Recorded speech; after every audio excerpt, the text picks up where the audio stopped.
L'avidité et la transformation spirituelle de John D. Rockefeller. John D. Rockefeller était un homme d'affaires américain, fondateur de Standard Oil, et est souvent considéré comme l'un des hommes les plus riches de l'histoire moderne. À l'âge de 33 ans, Rockefeller contrôlait environ 90% du marché pétrolier américain, accumulant une fortune colossale. Son succès semblait inébranlable, mais derrière cette réussite se cachait une profonde avidité qui, à un certain moment, allait presque lui coûter la vie. Au sommet de sa fortune, Rockefeller était obsédé par l'idée d'accumuler encore plus de richesses. Il croyait fermement que plus il possédait, plus il pourrait contrôler le monde, et cela l'amenait à mener des pratiques commerciales très agressives, souvent au détriment de ses concurrents et de l'éthique. Sa soif d'argent et de pouvoir le rendait insensible à la souffrance qu'il causait aux autres. Cependant, à un moment donné, la vie de Rockefeller prit une tournure inattendue. Alors qu'il était dans la quarantaine, il commença à souffrir de graves problèmes de santé. Ses médecins lui donnèrent des nouvelles inquiétantes, et il se rendit compte qu'il était très proche de la mort. C'est alors qu'il se souvint de ses principes chrétiens. Bien qu'il ait été élevé dans une famille chrétienne, l'avidité l'avait éloigné de sa foi pendant des années. Rockefeller, réfléchissant sur sa vie, « Si je meurs maintenant, que resterait-il de tout cela ?» Il prit une décision radicale. Il allait changer. Il commença à se tourner vers Dieu, cherchant une transformation spirituelle. Il se consacra à des œuvres de charité, donnant une grande partie de sa fortune pour aider les autres. Il créa des fondations pour financer la recherche médicale et améliorer les conditions de vie des pauvres, et il consacra le reste de sa vie à donner et à servir.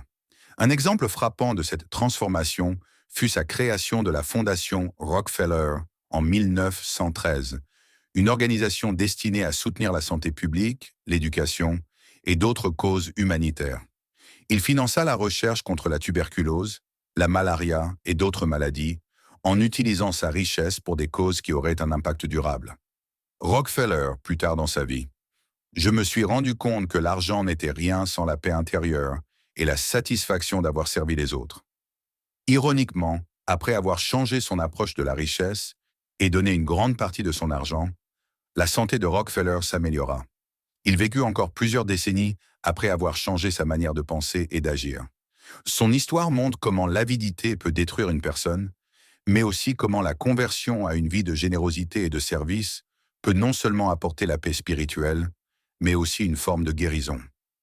Leçon: l'histoire de John D. Rockefeller est une illustration de la manière dont l'avidité peut corrompre et presque détruire une personne. Cependant, il démontre aussi que même après des années de cupidité et de recherche de pouvoir, il est possible de se repentir et de trouver la véritable paix en donnant et en servant les autres. Cette transformation a eu un impact considérable sur sa vie, mais aussi sur de nombreuses vies à travers ses œuvres de charité. L'argent, une bénédiction ou une tentation? Dans la Bible, il est clair que l'argent et les biens matériels ne sont pas intrinsèquement mauvais. Au contraire, Dieu a donné à l'homme des talents, des ressources et des opportunités pour prospérer dans cette vie. Le travail, y compris la recherche de plusieurs sources de revenus, est encouragé dans les Écritures. Il est même dit dans Proverbe 13:11, « La richesse acquise à force de travail sera accrue. » Cela montre que le travail et la recherche légitime de revenus ne sont pas en contradiction avec les enseignements bibliques. John D. Rockefeller est un exemple frappant de cette idée. Il a, par son travail et son engagement dans l'industrie pétrolière, accumulé une immense fortune. À travers lui, nous pouvons voir que chercher à prospérer n'est pas nécessairement un péché, tant que cela se fait de manière éthique et juste. Cependant, il est aussi un exemple de ce que l'avidité peut causer dans la vie d'une personne. La Bible avertit contre cette tentation dans 1 Timothée 6:10, où il est écrit « Car l'amour de l'argent est la racine de tous les maux. » L'avidité, ce désir insatiable de toujours plus, peut nous éloigner de notre foi et nous mener à la ruine, non seulement spirituelle, mais parfois physique, comme cela a failli être le cas pour Rockefeller. Équilibre entre travail et générosité. L'exemple de Rockefeller montre également la possibilité d'une transformation spirituelle. Après avoir touché le fond, il a compris que la véritable richesse ne réside pas seulement dans l'accumulation matérielle, mais dans la paix intérieure et dans le service aux autres. Dans Matthieu 6:19 à 21, Jésus enseigne Ne vous amassez pas des trésors sur la terre, mais amassez-vous des trésors dans le ciel. Cette parole nous invite à utiliser nos ressources non seulement pour notre propre bénéfice, mais aussi pour aider les autres, en particulier les nécessiteux. C'est ce que Rockefeller a fait lorsqu'il a décidé de consacrer une grande partie de sa fortune à des œuvres de charité et à des causes humanitaires. L'exemple de Job, prospérité et foi. Le livre de Job dans la Bible nous montre un autre aspect de la richesse. Job était immensément riche, mais sa foi en Dieu restait inébranlable, même lorsqu'il a tout perdu. Sa prospérité ne l'a jamais conduit à l'orgueil ou à l'avidité. Au contraire, il a toujours reconnu que tout ce qu'il avait venait de Dieu et était à lui. À la fin de l'histoire, Dieu restaure Job et même lui donne plus qu'il n'avait avant.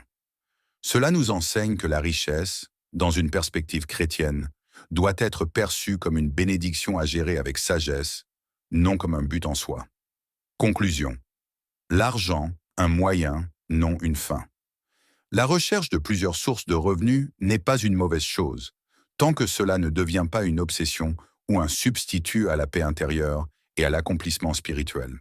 En effet, Ecclésiaste 2,24 nous rappelle que « Il n'y a rien de mieux pour l'homme que de manger et de boire et de faire jouir son âme de son travail. » Chercher à améliorer sa situation financière peut être un moyen de rendre gloire à Dieu, à condition que l'on n'oublie pas d'aider les autres et de mettre en pratique des principes d'intégrité.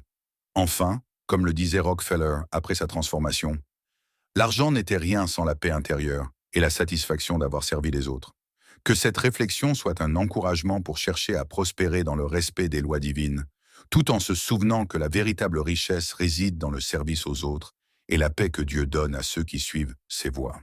D'autres figures bibliques, comme Abraham et Salomon, illustrent également cette vérité. Abraham, considéré comme le père de la foi, était très prospère, mais son cœur était toujours tourné vers l'obéissance à Dieu. Salomon, quant à lui, a demandé la sagesse plutôt que la richesse, et Dieu lui a donné les deux. Cependant, lorsque Salomon s'est écarté des commandements de Dieu et a laissé la richesse et les influences étrangères dominer son cœur, son règne a commencé à décliner. Cela nous rappelle que la gestion de la richesse est aussi une épreuve spirituelle qui doit être affrontée avec discernement. Il est donc essentiel de garder une perspective équilibrée sur l'argent. La richesse peut être une bénédiction lorsqu'elle est utilisée avec sagesse, mais elle devient une malédiction lorsqu'elle nous éloigne de Dieu. Le danger n'est pas dans l'argent lui-même, mais dans l'attitude du cœur envers lui.